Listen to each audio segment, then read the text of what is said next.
en la zona cero.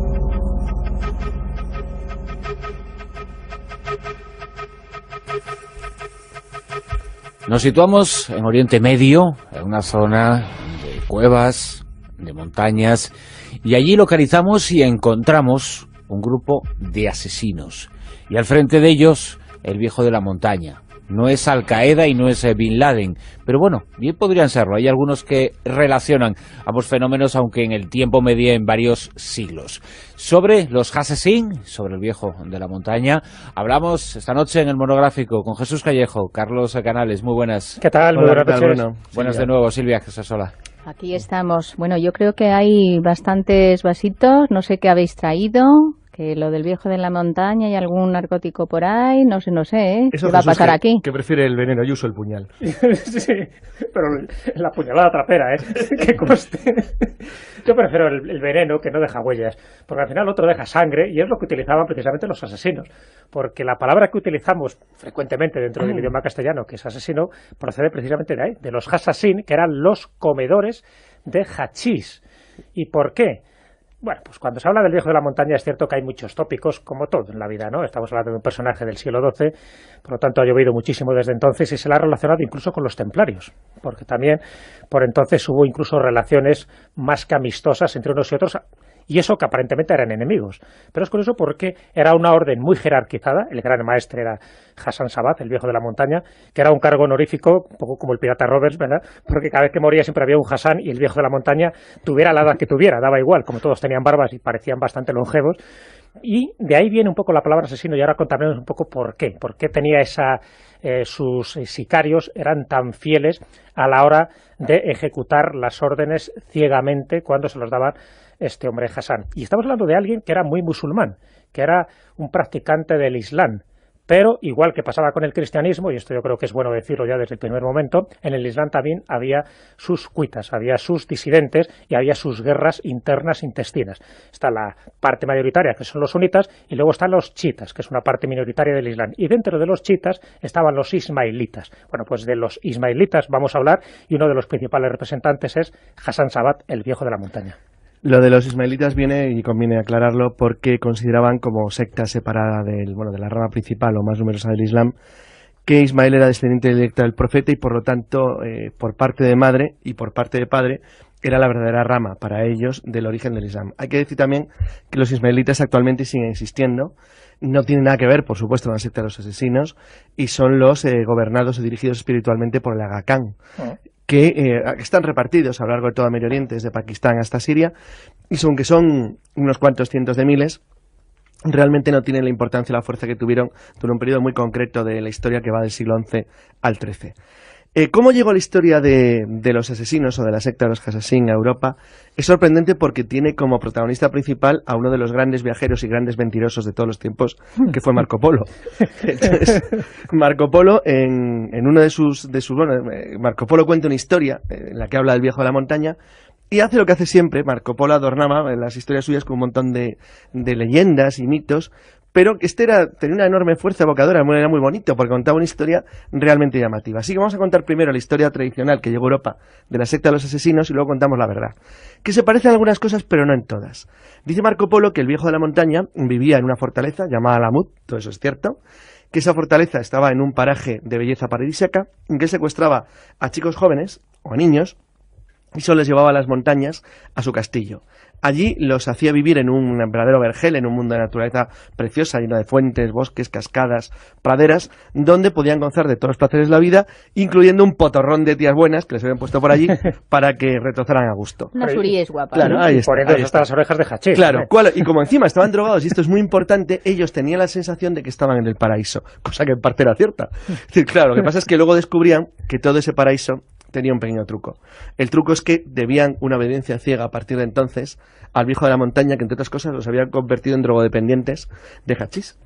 Entonces, y de las uríes de paso. Y de las uríes de paso. ¿Y qué era lo que les ordenaba? Pues lo que les ordenaba era a lo que se dedicaba principalmente el viejo de la montaña, que era al asesinato selectivo de los líderes que amenazaban su poder en la zona norte de lo que hoy es Irán. Para que los oyentes se puedan aclarar dónde estaba Alamut. Alamut estaba junto a los montes Elbruz, no confundir con el Elbrus del Cáucaso, más al sur, cerca de la frontera actual entre Irán y Azerbaiyán, o sea, en la zona de persas azeríes. De hecho, el origen de la secta es persa. Es persa y, como es bien conocido, los persas, a diferencia de la rama principal del Islam árabe, que son suníes, los persas, que son indoeuropeos, que no son árabes, son mayoritariamente chiíes. Y se supone, perdón, que el viejo de la montaña, el hachís que utilizaba era diferente. Ya en esa época las personas que habitaban allí lo tomaban o tenían conocimiento de él, o tenía una variedad distinta para que... No era habitual tomarlo. Ten en cuenta que estamos hablando de personas creyentes, de personas que practicaban la religión.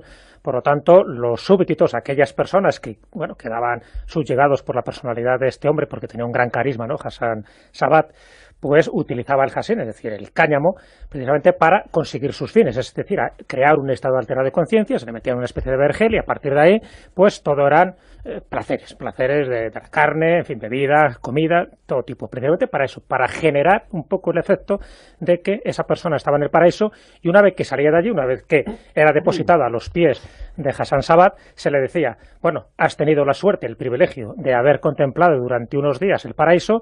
Si me sigues fielmente, o bien si cumples la misión que yo te voy a encomendar, o bien si mueres, eso es lo que te espera. Así que imaginaros un poco la propaganda psicológica que esto supone. Es decir, a partir de ahí, claro, la mayoría de la gente no sabía lo que era el hachís y no sabía precisamente los efectos que le podía causar en la mente. Pero él sí lo sabía. Es decir, él lo que crea como gran maestre es una orden jerarquizada. Es una orden de asesinos, pero ojo, no de asesinos indiscriminados, de estos de vamos a matar para crear el terror, que va. Él iba en contra de los sunitas, en concreto de una dinastía que era de los abasíes. Es decir, eso eran los que, de alguna forma, habían luchado contra su familia y con todos los que él había defendido, y les odiaba a muerte. Pero ya de paso también a los cristianos, es decir, había como dos frentes que él tenía claramente definidos. Empezaron a ser tan eficaces estos señores del cuchillo, del puñal, como así se los denominaba a los asesinos, a los hasasín, no olvidemos que de ahí procede la palabra etimológica, eran tan temidos y tan efectivos que no era el clásico sicario que entraba por la noche y luego te pegaba una puñalada, sino que muchas veces formaban parte de, pues como espías durante un tiempo en la comitiva o en el ejército de la persona a la que luego iban a asesinar. O sea, que tenían una paciencia tremenda, se camuflaban a la perfección, era una especie como de ninjas, pero anteriores un poco y mucho más eficaces incluso que los ninjas. ¿Por qué? Porque esta gente estaba totalmente convencida de que lo que estaba haciendo era para el bien de su jefe, para el bien de, del territorio dominado por la fortaleza de Alamut, y sobre todo para el bien de la religión que ellos profesaban, que ya digo que era una rama dentro del chiismo. En la época que habla Jesús, que coincide con la vida del Cid, para que los oyentes también se hagan una idea, o sea, a finales del siglo XI, el gran éxito que tuvo en aquel entonces el fundador de la secta, que era Hassan al-Sabat, fue que consiguió apoderarse precisamente de Alamut. Alamut era una fortaleza legendaria ya en la frontera norte de lo que es Irán, de Persia, y le dio una base de operaciones desde la que actuar magnífica. La historia comienza además en el año 1071, que es el año de la batalla de Manzikert, el mayor desastre del Imperio Romano de Oriente, de Bizancio, ante los grandes invasores que acaban de llegar de Oriente, los turcos selyúcidas, que establece una especie de cuña de nuevo poder totalmente diferente del mundo árabe, y eso él lo aprovecha para ir liquidando los adversarios más temibles que tiene en el territorio que empieza a controlar, y extender su poder hacia el norte de Irak y Siria, y también hacia el sur de lo que es Turquía. La relación que tuvieron con los templarios, que fue bastante notable y bastante amistosa en parte, se debió a un hecho posterior, ya por supuesto no solamente cuando había muerto el fundador de la secta, sino cientos de años después, cuando, como dice Jesús muy bien, la leyenda del viejo de la montaña se transmitía como la del pirata Robes, siempre había uno, y a mediados del siglo XIII los asesinos se encuentran con un gran problema, y es que se tienen que enfrentar al mayor poder del mundo en la época, que son los mongoles de Gengis Khan. De hecho, es uno de sus nietos el que invade la zona en la que se encuentra el castillo de Alamut y destruye varias de sus fortalezas, y durante ese periodo de conflicto con los mamelucos de Egipto, con los turcos y con los tátaros, con los mongoles, es cuando hubo una buena relación con los últimos estados cruzados de Palestina, principalmente con San Juan de Acre, que era la principal base templaria de la zona y la base cristiana, y las relaciones fueron bastante amistosas, pero no porque no fueran enemigos, sino porque tenían un enemigo común muchísimo más peligroso. Cuando al comienzo del monográfico, que estamos hablando hoy, he hecho esa analogía con Bin Laden, con Al-Qaeda, Lo he hecho porque la primera vez que yo oí hablar precisamente de los asesinos de los Hassasin fue a raíz de los acontecimientos del 11 de septiembre y determinados estudios efectuaban algunas analogías entre los movimientos actuales tipo Al-Qaeda, tipo Hezbollah y estos asesinos, e incluso hablaban de cómo algunos de los líderes de los grupos terroristas de esa zona, bueno, pues han tenido inspiración o dicen haber tenido inspiración en estos movimientos. Absolutamente cierto en el caso de Irak, y te voy a poner varios ejemplos muy curiosos. Bueno, primero, aparentemente podría haber una diferencia esencial, y es que la inmolación como tal de los ismaelitas de la época de la fortaleza Alamut, o sea, de los siglos XI a XIII, no era como lo de ahora, en el sentido que ellos evitaban por todos los medios, no es que les importara mucho, pero normalmente era un asesinato muy selectivo. Es decir, la idea del hombre bomba, que en realidad mata más de su propio pueblo que del enemigo, no encajaba en absoluto con la mente de los asesinos. Eran asesinatos selectivos, hiperselectivos. Por un ejemplo brutal y diferente, no hubieran puesto los bombas contra las Torres Gemelas, hubieran matado a Bush. Es decir, hubiera sido ese el objetivo, a Rumsfeld. Hubieran ido contra el cabecilla o contra el jefe del problema. De hecho, eran especialistas en eso, en el asesinato político selectivo. La primera gran muerte que tienen, además muy llamativo, que es Nizam al-Mulk, que era el visir del sultán seyúcida Malik Saik, era además, por cierto, una persona cultísima que había escrito un libro que se llama El libro del gobierno, que es el equivalente al Maquiavelo en versión persa casi. Pues fueron a por él, específicamente a por él, porque era la manera de destruir el poder de los turcos selyúcidas en la región. Entonces atacaron directamente a la cabeza. Entonces, en ese sentido, la forma en la que trabajaban hizo pensar a algunos historiadores una cosa que no está probada, aunque la voy a decir, pero no hay pruebas al 100% de que lo hicieran, y es que habían copiado de los celotes judíos, la idea del ayuno homicida, es decir, el no comer ni beber hasta cometer un crimen. Eso yo creo que no lo hacían, entre otras cosas, porque impedía hacer lo que decía Jesús, que es esa planificación metódica, lenta, de largo plazo de sus operaciones contra los enemigos que elegían. La verdad es que eran bastante peor que la mafia, o sea, como te hubieran marcado, date por muerto, porque iban a por ti hasta que te cogían. ¿Cómo estaban estructurados? Como lo ha dicho Jesús, era una especie de estructura muy parecida a las órdenes de caballería, incluso parecidas a los ribats de los árabes de la frontera musulmana con España, es decir, donde había órdenes de guerreros que protegían las tres marcas de frontera entre los siglos IX al XI. Pues era algo parecido, eran comunidades porque realmente Alamut era la fortaleza principal, pero toda la zona norte de Siria, de Irak y de Irán, había fortalezas de los Hassasin, donde se concentraban para hacer eso. Es decir, era una especie de orden muy parecida al monacato medieval templario hospitalario. Es decir, no eran monjes guerreros, pero tenían un aire, había algo muy parecido, era una estructura jerarquizada que tenía incluso algunos elementos, lo que pasa no lo conocemos bien, probablemente vinculados a la simbología, a los ritos, muy parecido incluso a algo parecido a lo que podrían tener los masones, por ejemplo. Era una especie de orden de caballería espiritual. Es muy curioso porque se habla de que esta orden secreta, no lo olvidemos, que era súper secreta pero jerarquizada, sirve de inspiración para los caballeros templarios y luego también incluso sirvió de inspiración para los franciscanos. Fíjate qué curioso, ¿no? Pero un poco en lo que es la organización, evidentemente no en los fines que se pretendían, pero les parecía tan eficaz esa jerarquía donde se iba delegando, ¿no?, como una especie de cadena de mando, era tan eficaz, y a la vista están los resultados que dieron, que, y como es anterior cronológicamente a la creación de los templarios, parece ser que los templarios, cuando se fundan como orden como tal en el año 1118, se basan un poco en esta estructura jerarquizada. Ya digo que dicen que también la orden de los franciscanos se basarían en lo mismo. Lo sorprendente de esta gente era que ellos tenían un concepto religioso muy heterodoxo, muy esotérico, se podría decir, y me explico. Es decir, ellos pensaban que se podía conseguir el conocimiento, la experiencia de Alá, de Dios, a través de la razón universal y no pensaban que fuera solo a través del conocimiento que te transmitía el Corán. Por lo tanto, no se les podría calificar de fundamentalistas. No, en absoluto. No eran chiitas, y dentro de los chiitas hay como 4 grupos distintos de los chiitas, bueno, pues los ismaelitas, o los nazaríes, como también se les llamaba, en fin, los ismaelitas, que es el nombre que reciben en Egipto, todos ellos propugnaban lo mismo, es decir, no eran fanáticos religiosos, sino que era una línea religiosa que actualmente se sigue extendiendo dentro del Islam, ¿no?, para que es minoritaria, ¿no? Entonces ellos tenían un concepto de esa jerarquía espiritual, una caballería que era, pues, un poco sí, mitad monjes, mitad guerreros, que lo que hacían era para el bien, precisamente, de las ideas religiosas que ellos tenían. Es decir, no pensaban que el Corán fuera la ley absoluta para ellos, sino que ellos pensaban que se podía llegar al conocimiento de Alá a través de otros medios, cosa que a los sunitas pues les caía muy mal, ¿no?, esta concepción religiosa. Y luego ellos lo que sí tenían era eso, un claro carácter de aquellos que eran malos, los que había que perseguir, los que había que asesinar, ¿no? El caso del visir que acaba de comentar Carlos, y fijaros que otro de los objetivos que ellos ponen en su punto de mira era Saladino, ni más ni menos que el gran Saladino. De hecho, se sabe que por lo menos hubo 2 atentados contra Saladino. Ninguno de los 2, evidentemente, consiguió sus objetivos. Pero uno de ellos, es decir, cuando él está a punto de atacar la fortaleza de Alamut, y aquí cuento un poco el por qué eran tan temidos y tan reverenciados, pues los adeptos a la orden de los asesinos, era que cuando quieren asesinar a Aladino, cuando hay un cerco, ¿no? Hay todo un sitio montado para conquistar por fin esta fortaleza, que sabían que era el epicentro y el punto fuerte de los Hassassin. Bueno, pues uno de estos asesinos entra en su campamento de noche, llega hasta su alcoba.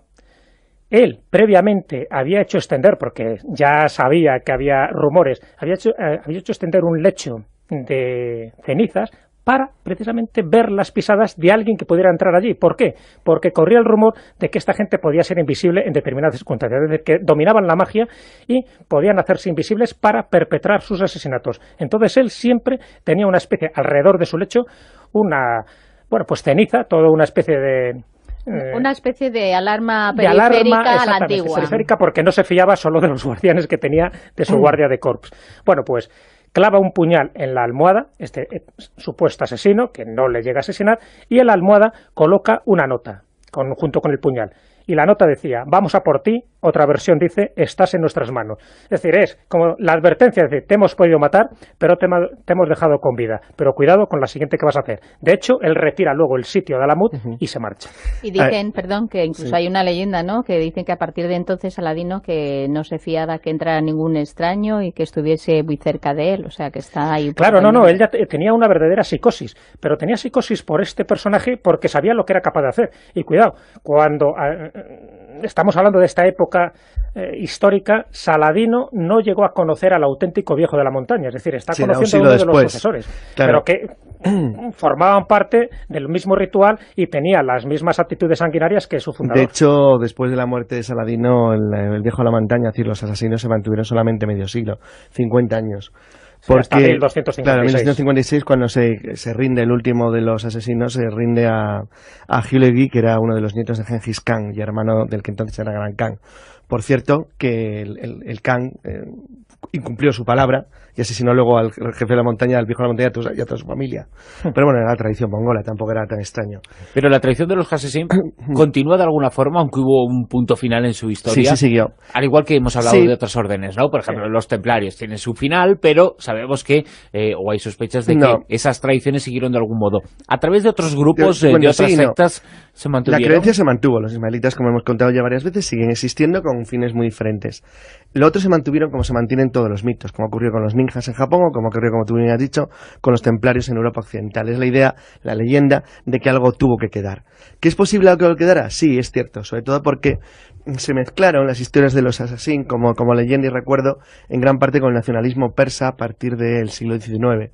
Por cierto, hay que tener en cuenta que el conocimiento en Europa de los asesinos es muy reciente y cumple este año 200 años. Porque se debe a un investigador arabista, Silvestre Sassi, que en 1809, como ha dicho ahora hace 2 siglos, publicó un tratado en el cual él demostraba, filológicamente, que la palabra asesino de los idiomas occidentales, del inglés, del español, del italiano y del francés, derivaba de esta palabra que era entre Europa los cruzados. Luego ya Bernard Louis, en un libro que se llamaba Los arabistas, era un gran arabista, pues ya confirmó y demostró que eso era cierto, y la publicación de una obra de un austríaco, Joseph von Hammer, que se llamaba Historia de los asesinos en 1818, bueno, pues hizo conocer a Europa Occidental cuál era la verdadera historia de este extrañísimo grupo de sicarios del viejo de la montaña, que eran conocidos solamente por las leyendas y las tradiciones. ¿Cómo vivían ellos? ¿Cómo era su día a día? ¿Vivían apartados? ¿Vivían escondidos del resto del mundo? No, lo curioso es que no, pero vivían Vamos a ver, vivían separados y ocultos de sus enemigos, como todas las sectas, Claro, como todos claro. los grupos. Pero respecto a No, sus propias era una sociedades. estructura feudal en la cual el señor de la montaña, el viejo de la montaña y sus grupos gobernaban una población que se dedicándose obviamente a lo que hacía, al pastoreo, a la ganadería, que es de lo que ellos vivían, eran como un ejército parásito, pero en ese sentido no se diferenciaban mucho de los turcos. O sea, eran un poco durmientes hasta que se ponían en marcha para Claro, una misión. había de todo, había como ha dicho Jesús, que era una estructura muy organizada, había de todo, desde los que tenían obviamente que proteger una fortaleza hasta los que tenían como misión asesinar a un visir enemigo o al jefe de un castillo. Además, había hasta 10 fortalezas, por lo tanto Sí, era una población grande. bastante numerosa. No solo era una fortaleza, sino que toda una población un poco repartida en un territorio que ahora mismo estaría entre el Líbano e Irán, que es donde tenía pues un poco su cuartel general. De hecho, Balduino II, uno de los reyes del reino de Jerusalén, los protegió durante un tiempo,